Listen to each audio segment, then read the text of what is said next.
श्री रामचंद्र कृपालु भज मन हरण भव भय दारुणम। नव कंज लोचन कंज मुख कर कंज पद कंजारुणम।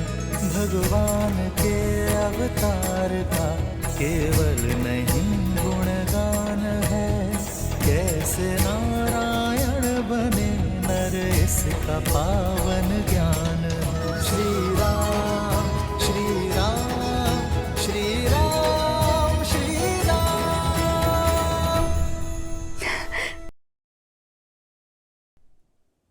आज ऋषि मतंग की वाणी सत्य हो गई। मैं जानती थी आप अवश्य आएंगे मेरे जीवन का उद्धार करने के। नहीं माता,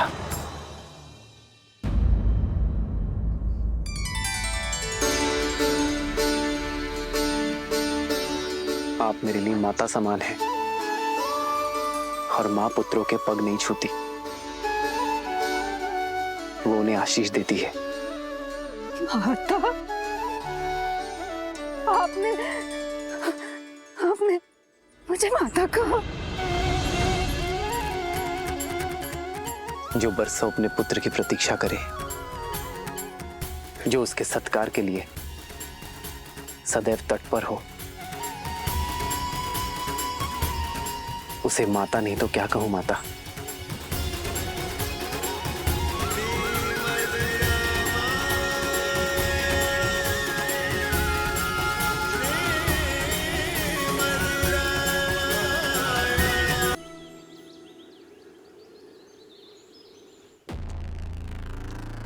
सर्वश्रेष्ठ श्रृंगार चाहिए मुझे, शीघ्र अतिशीघ्र।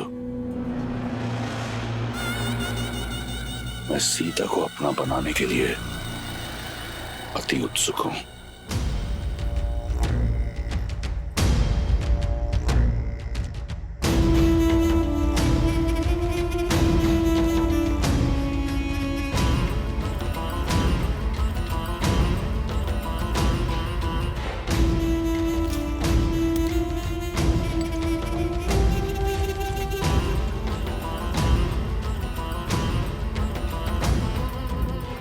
ये श्रेष्ठ पोशाक है लंकेश, आपके जीवन के सबसे श्रेष्ठ पल के लिए।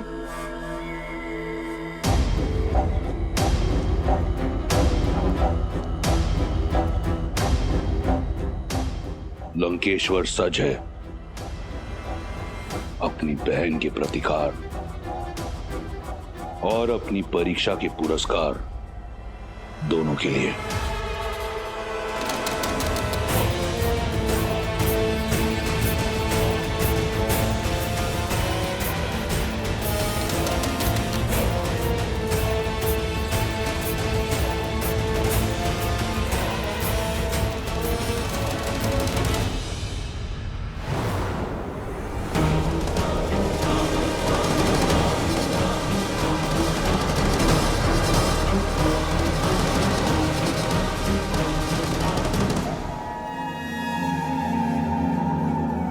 वयम राक्षसम त्रिजटा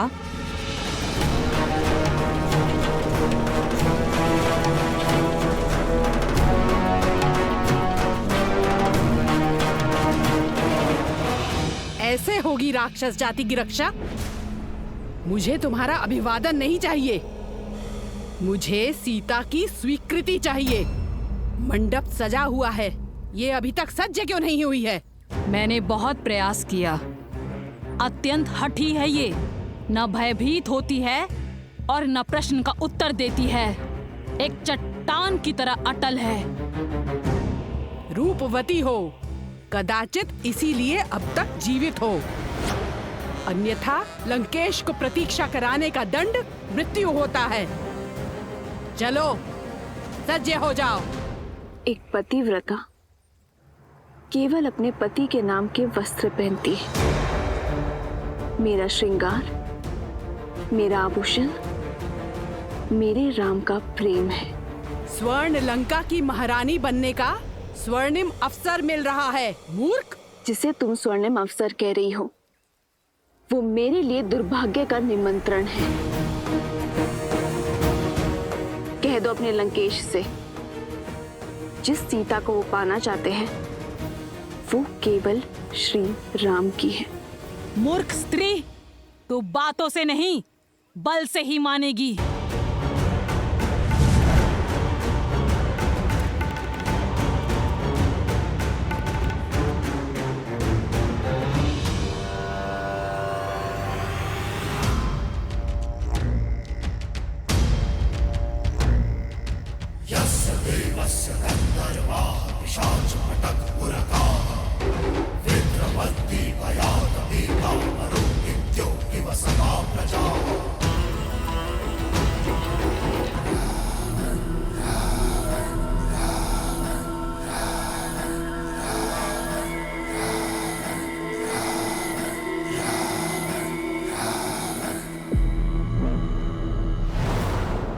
कहाँ है मेरी वधू?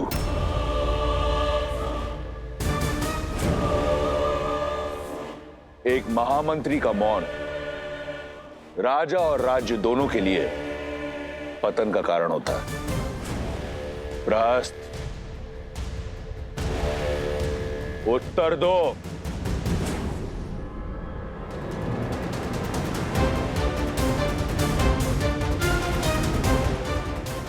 प्रहस्त, मेरे प्रतिशोध का पारितोष सीता कहां है? जी वो आती ही होगी भैया। त्रिजटा और एक जटा को मैंने भेजा है उसे लेने के लिए। महाराज, महाराज, महाराज, महाराज, महाराज, महाराज, महाराज, देखिए महाराज, देखिए क्या हुआ।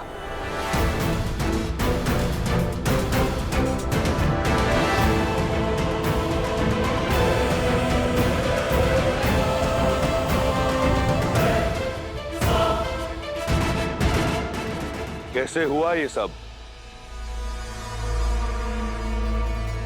मैं नहीं जाऊंगी। मैं केवल श्री राम की हूं। अनर्थ मत करो। दया लंकापति नहीं करेंगे। यदि विलंब हुआ तो प्रतीक्षा उन्हें क्रोध दिलाती है। शीघ्र सज्ज हो जाओ। देखो, मंडप तो तुम्हें ले जाना ही है। स्वेच्छा से चलो तो पीड़ा कम होगी, अन्यथा राक्षसों को घसीटने का अभ्यास बहुत है।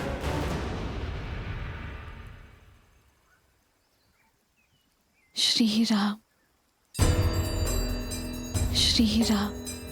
त्रिजटा, इसका दंभ तोड़ने में मेरी सहायता करो। श्री राम, श्री राम, श्री राम, श्री राम, श्री राम, श्री राम।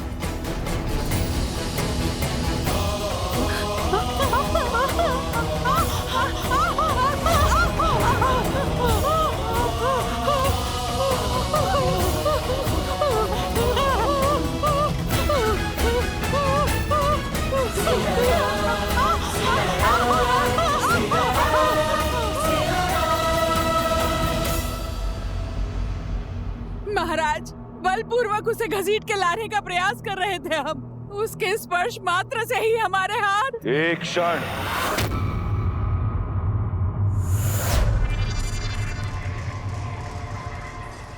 पुनः कहो, क्या किया तुमने? हम बलपूर्वक उसे घसीट के लाने का प्रयास। कौन? अपमान किया है तुमने। लंका की भावी महारानी का।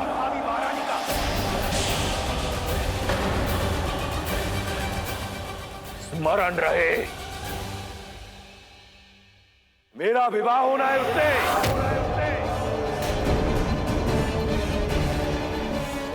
लंका की होने वाली महारानी को पशुओं की भांति घसीटा तुमने। अगर ये भूल दोबारा हुई तो जीवित जला दूंगा। मैं स्वयं जाऊंगा उसे लेने।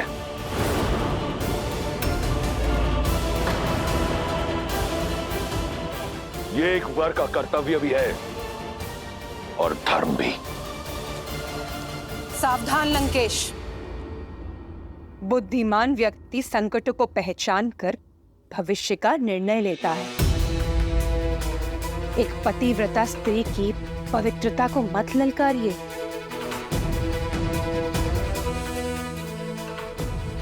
अभी तो केवल एक जटा और त्रिजटा के हाथ जले हैं। कहीं ऐसा ना हो सीता की कोमल काया से निकलने वाली पवित्रता की कठोर अग्नि संपूर्ण लंका को भस्मी कर दे।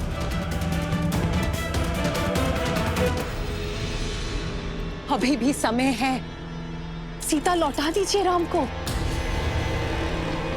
भैया, मंदोदरी भाभी उचित कह रही, हमें श्री राम को उनकी सीता। मौन!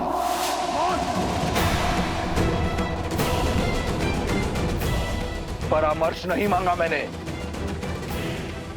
अपना भविष्य स्वयं इन्हीं हाथों से लिखा है मैंने। प्रहार से, प्रयास से, आज शनि मेरा दास है। लंका का काल कोठरी में बंद है।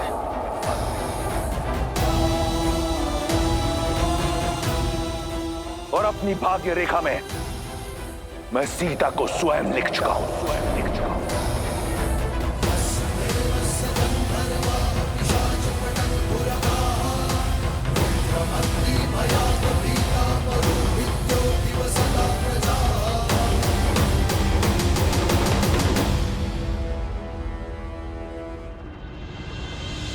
खड़े क्यों है? थक कर आए होंगे ना। चलिए अंदर आकर मेरी कुटिया में विश्राम कीजिए। मेरी प्रतीक्षा का अंधकार आपके आगमन के दीपक से मिट जाएगा। आइए। अवश्य माता। आओ लक्ष्मी।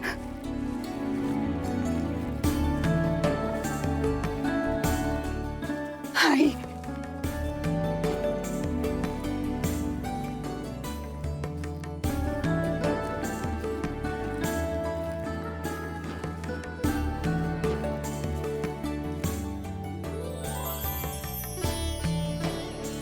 ऐसी रंगोली मैंने आज तक नहीं देखी माता। इसमें आपकी भक्ति का ही तो रंग है राम। आइए आइए बैठिए।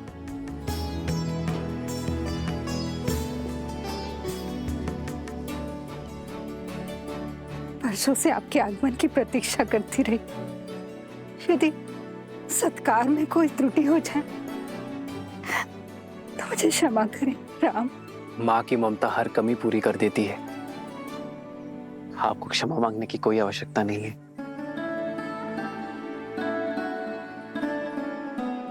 आप दोनों थक गए होंगे ना, और भूख भी लगी होगी ना।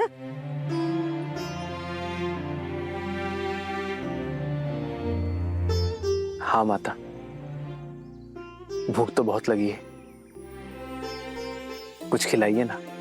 मैं अभी लाई राम, अभी लाई।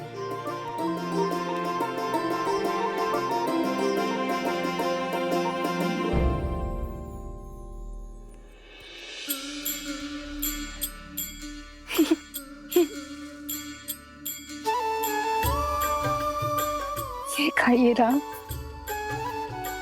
मैंने स्वयं एक एक पेड़ चखकर देखा है और ये बहुत मीठे हैं।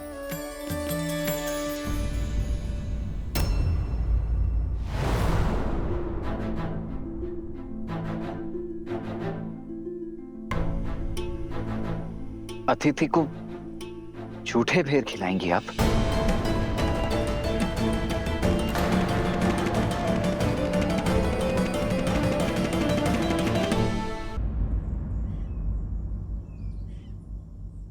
वो सारे भेर मीठे नहीं होते ना, इसलिए स्वयं सारे भेर चखकर देख रही हूँ कि जो भी मीठे होंगे वही प्रभु राम को अर्पित करूंगी। और मैं वनवासी स्त्री हूँ, राजाओं के सत्कार का नियम नहीं जानती। कहीं कोई त्रुटि हो गई है इसलिए नहीं खा रहे ना। ना खाने के पीछे का कारण कुछ और है। एक माता अपने शिशु की गुटी स्वयं चखती है कि कहीं वो कड़वी तो नहीं, और फिर मधु मिलाकर अपने शिशु को अपनी उंगली से चटाती है। एक मां दूध गर्म है या नहीं ये स्वयं चखती है और फिर अपने शिशु को पिलाती है। मां तो वो है जो अपने पुत्र के सुख के लिए विष को भी चख ले। जो व्यंजन माता बनाए, पुत्र को उसे मां के हाथों से खाने में ही आनंद आता है। आपके हाथों से बेर और मीठे लगेंगे माता। मेरे हाथ से खाओगे राम? मेरे हाथ से? क्यों नहीं माता, आज आपको देखकर बरसों बाद ऐसा लगा जैसे मेरी तीनों माताएं मिल गई मुझे। माता,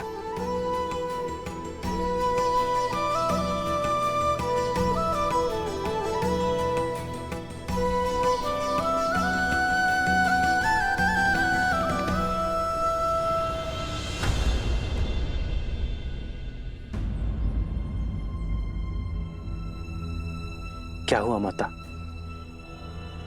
आप रुक क्यों गई?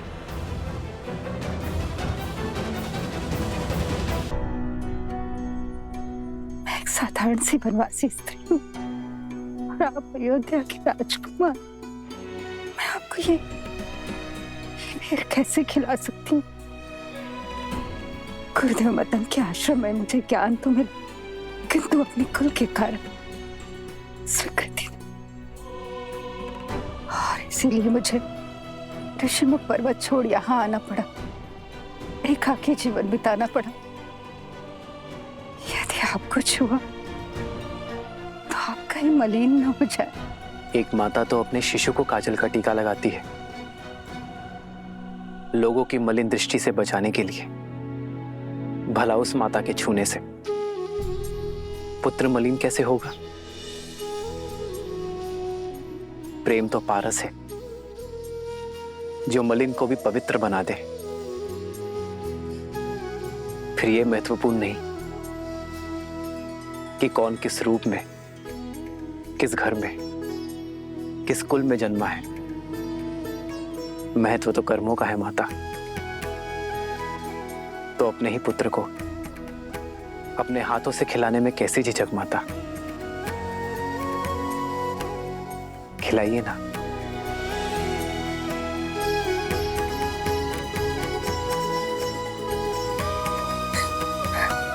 ये खाओ राम, ये बहुत मीठा है, ये खाओ। हाँ?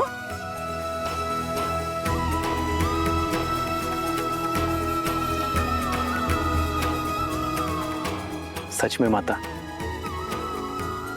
ये तो अमृत सा मीठा है।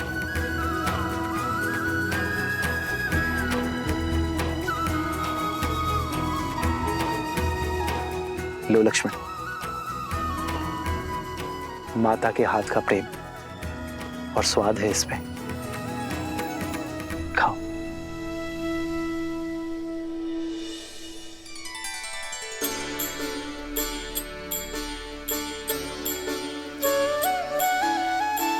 वही रघुवर की बन के मैया, वही रघुवर की बन के मैया, चख चख बेर खबाई,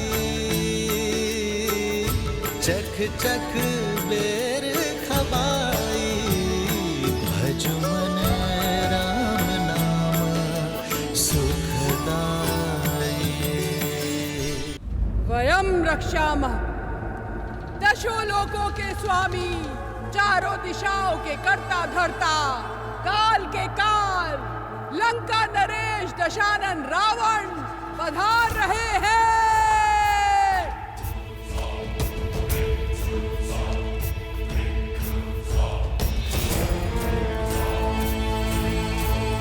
तो तुम्हारी हट अब तक नहीं टूटी। उत्तम, अति उत्तम। इतनी सरलता से जो मान जाए वो महारानी होने योग्य नहीं। लंका की होने वाली महारानी पर ये हट, ये क्रोध जचता है, परंतु इस क्रोध के नीचे दबे विवेक को उजागर करो और सोचो, कहीं तुम अपने अभिमान में अपना अधिकार ना खो दो। सीता, देखो, लंकापति की पत्नी बनने पर क्या कुछ मिलेगा तुम्हें। ये सुंदर वस्त्र, ये आभूषण, ये लंका और लंकेश सब तुम्हारे होंगे। इस संसार के सारे देव प्रातः काल में तुम्हारी स्तुति गाएंगे। महादेव के कैलाश में बिना किसी रोक टोक जा पाओगी। केवल तुम्हारे हां बोलने की देर है सीता। इसलिए कहता हूं, एक बार पुनः विचार कर लो। जो आचार अशुभ हो उसमें विचार कैसा दशानन? सोचते तो वो हैं जिनके मन में संदेह का बीज होता है, किंतु मेरे मन में केवल श्री राम के नाम का पुष्प खिला है। जिस स्वर्ण, राजपाट और सुखों की लालसा तुम मुझे दे रहे हो, अयोध्या में उसकी कमी नहीं थी रावण। पर वो सब तिनके की भांति त्याग कर अपने श्री राम को चुना है मैंने रावण। मेरे लिए, मेरे श्री राम के साथ वनवास में बिताया हर्ष त्रिलोक के सुखों और ऐश्वर्यों से अधिक महत्वपूर्ण है। ये सीता श्री राम की है, थी और सदा रहेगी। राम राम राम, बहुत हुआ उस वनवासी का गुणगान। कौन है ये राम जिसकी तुलना तुम मुझसे कर रही हो? एक तुच्छ मानव, एक नीरव बालक, जिसे उसकी मां ने उसके राज्य से बाहर फेंक दिया, उसे विवश कर दिया कि वो वन में बिना पादुका के दर दर भटके। 4 राक्षस क्या मार दिए? तुम उसका नाम 10 लोकों के स्वामी, 4 दिशाओं के नाथ लंकेश दशानन के साथ ले रही हो।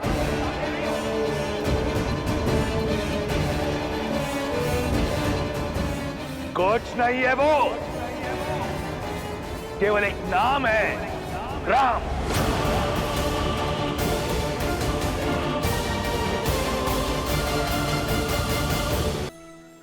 सत्य कहा रावण।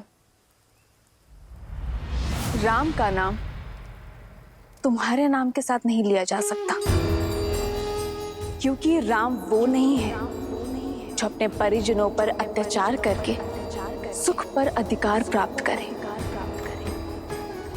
राम वो है जो अपने पिता की इच्छा, अपनी माता के वचनों के लिए हर सुख का त्याग कर देते हैं। राम वो नहीं है जो एक स्त्री को बल और छल से बंदी बना दे। राम वो है जो अपने प्रेम और करुणा से अहिल्या को मां कहकर उसे मुक्त कर देते हैं। श्री राम श्री राम श्री राम श्री राम श्री राम श्री राम श्री राम। राम वो है जो पर स्त्री को स्पर्श करते हैं मातृत्व भाव से। राम वो है जिन्हें स्वयं महादेव ने मेरे लिए चुना है। राम वो है जिन्होंने खिलौने के भांति एक उंगली पर वो शिव धनुष उठा लिया था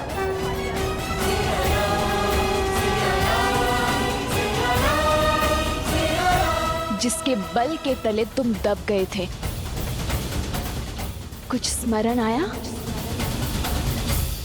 राम धर्म की पराकाष्ठा है, मर्यादा की परछाई है।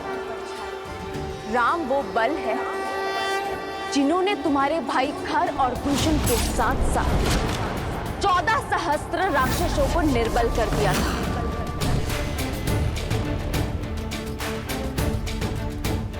राम मेरी आत्मा है, मेरी आस्था है, मेरी शांति है, मेरे हर रोम के स्वामी है वो राम। राम करुणामयी है तो वो रुद्र भी है। यदि अपने पापों से मुक्ति चाहते हो तो छोड़ाओ मुझे मेरे श्री राम के पास। क्षमा याचना करो उनसे, तुम्हारा भी उद्धार कर देंगे वो।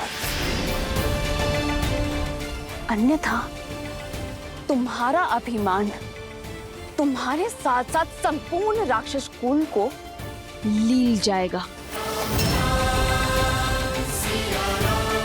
राम एक छल है, एक भ्रम है जिसने तुम्हारे मन को अपने वश में कर रखा है। परंतु चिंता मत करो सीता, मैं शीघ्र ही सिद्ध कर दूंगा कि मैं राम से अधिक योग्य हूं। रावण भिक्षुक बनकर तुम्हारे द्वार पर अवश्य आया था, परंतु जो रावण तुम्हारे समक्ष खड़ा है वो तुमसे तुम्हारे प्रेम की याचना नहीं करेगा।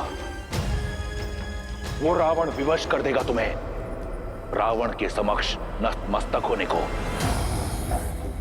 तुम स्वयं रावण से विवाह का प्रस्ताव स्वीकार करोगी और वो दिन दूर नहीं, क्योंकि इस रावण को ना सुनने का अभ्यास नहीं। तो अभ्यास कर लो रावण।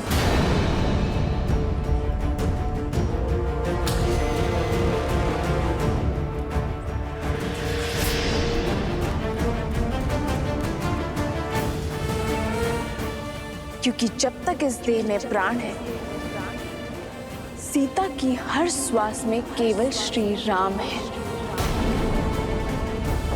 और यदि तुमने अपनी हट ना छोड़ी तो ना लंका रहेगी, ना लंकेश,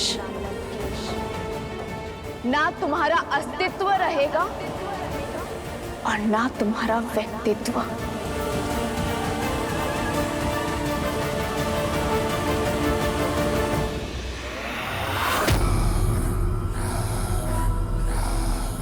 तुम्हारी चुनौती स्वीकार है मुझे सीता। अब मैं पहले स्वयं को राम से श्रेष्ठ करूंगा और तब तुम्हारे मन पर, रोम रोम पर अधिकार करूंगा मैं। कुछ स्वप्न ही रह जाते हैं लंकेश।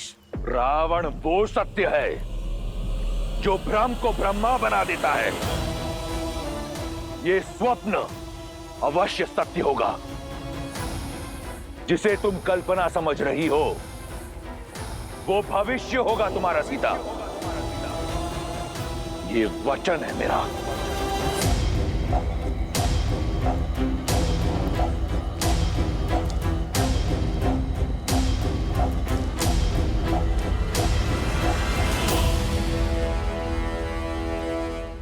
माता, वर्षों बीत गए। मां का स्नेह, उनके स्पर्श, उनके गोद से वंचित रहा हूं मैं। माता, यदि अनुमति हो तो आपके गोदी में सर रखकर तनिक विश्राम करना चाहता हूं।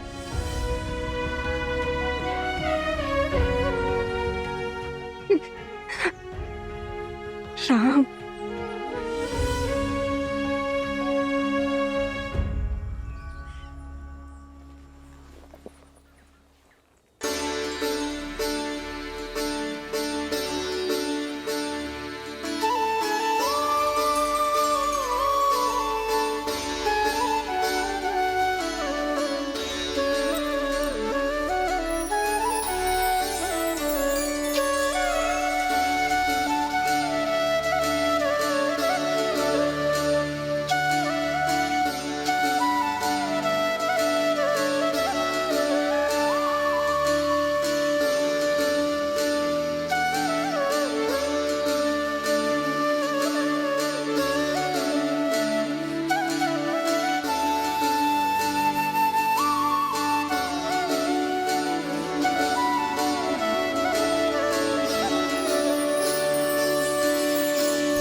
ये अश्रु कैसे राम?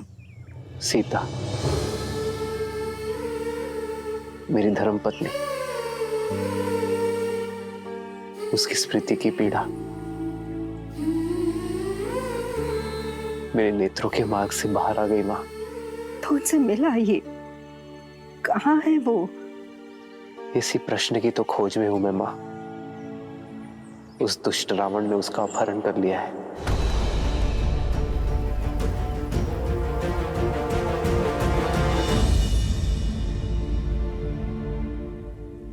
दुख के बादल हैं राम, और आपके प्रेम के सूर्य और प्रयास से छट जाएंगे, परंतु आशा का आंचल मत छोड़ना। कदापि नहीं माँ। एक ऐसे व्यक्ति को जानती हूँ जो सीता को खोजने में आपकी सहायता कर सकता है। कौन माता? कौन सहायता कर सकता है हमारी?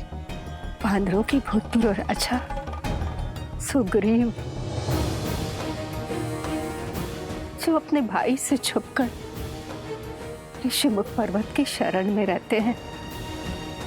वन्य मार्ग का राज वानरों से अधिक कौन जानता है? और उनकी गति अति तीव्र होती है। पर वो मेरी सहायता क्यों करेंगे माता? क्योंकि आपके और सुग्रीव के पांव का कांटा एक ही तो है।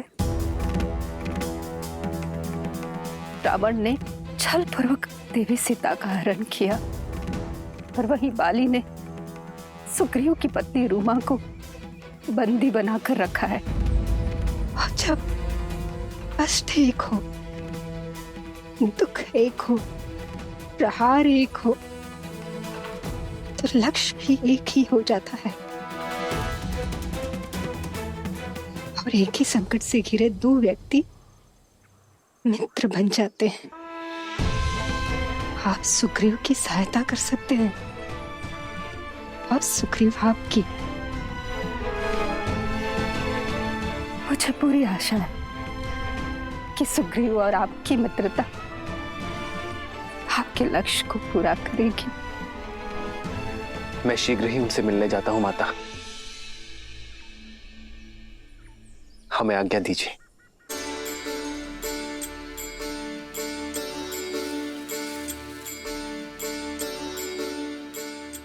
आज मेरा उद्देश्य और प्रतीक्षा पूर्ण हुई राम। मुझे विश्वास है कि आपकी भी प्रतीक्षा और उद्देश्य शीघ्र पूर्ण होगा।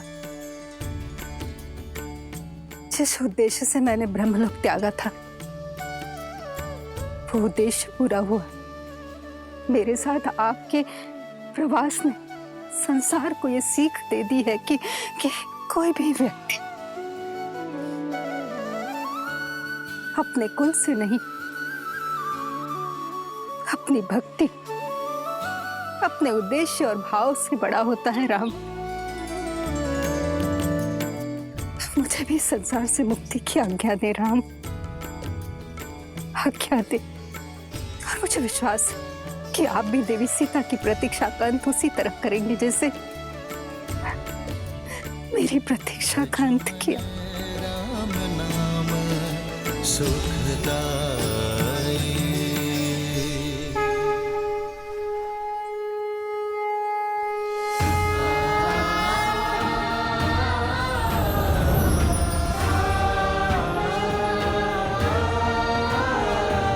लक्ष्मण, हमें शीघ्र ही सुग्रीव से मिलना होगा।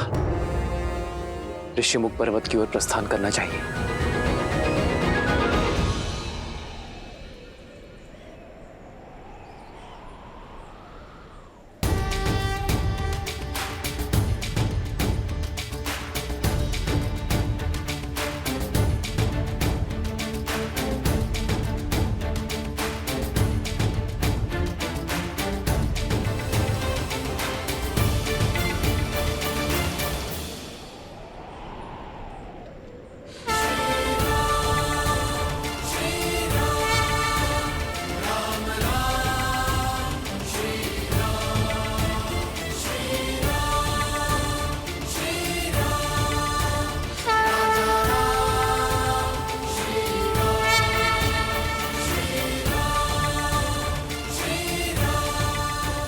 ये कैसा सुखद आभास है, कैसी हर्षमयी अनुभूति है,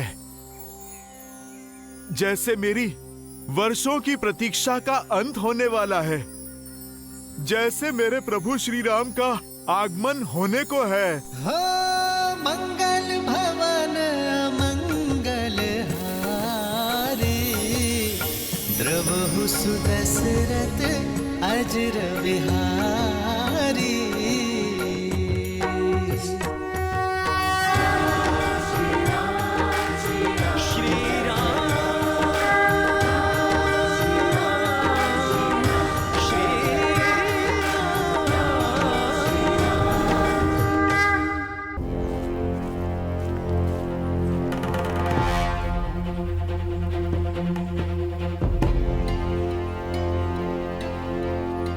तुम्हारे राक्षस राज की स्मृति मंद है। मैंने कहा ना, उनके भेजे वस्त्र आभूषण मैं धारण नहीं करूंगी। ये वस्त्र और आभूषण महाराज दशानंद ने नहीं, महारानी मंडोदरी ने भेजा है।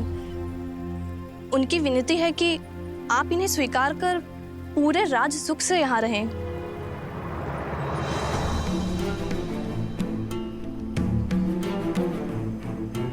अपनी महारानी को मेरी चिंता करने के लिए धन्यवाद देना, और इन उपहारों को अस्वीकार करने के लिए क्षमा भी मांग लेना। हाँ, यदि वो मेरे लिए कुछ करना चाहती हैं तो उनसे कहना कि अपने पति का मार्गदर्शन करें,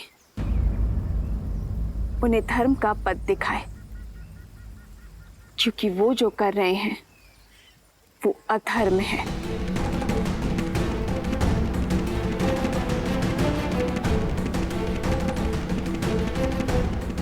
बड़ी हठी हो तुम। पहले महाराज के प्रस्ताव को ठुकराया, अब महारानी की कृपा को अस्वीकार कर रही हो। ना भोजन ग्रहण कर रही हो, ना जल। मृत्यु तो निश्चित है तुम्हारी।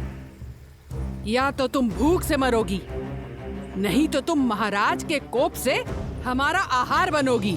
जिसके साथ राम का नाम हो, उसे मृत्यु से नहीं, मृत्यु को उससे भय होता है। जब तक मैं अपने श्री राम के दर्शन ना पा लूं, तब तक मुझे कुछ नहीं हो सकता। वो बहुत दूर नहीं, जब लंका के आकाश में राम नाम का शौर्य चमकेगा। इसलिए तुम मेरी नहीं, अपने लंकेश की चिंता करो।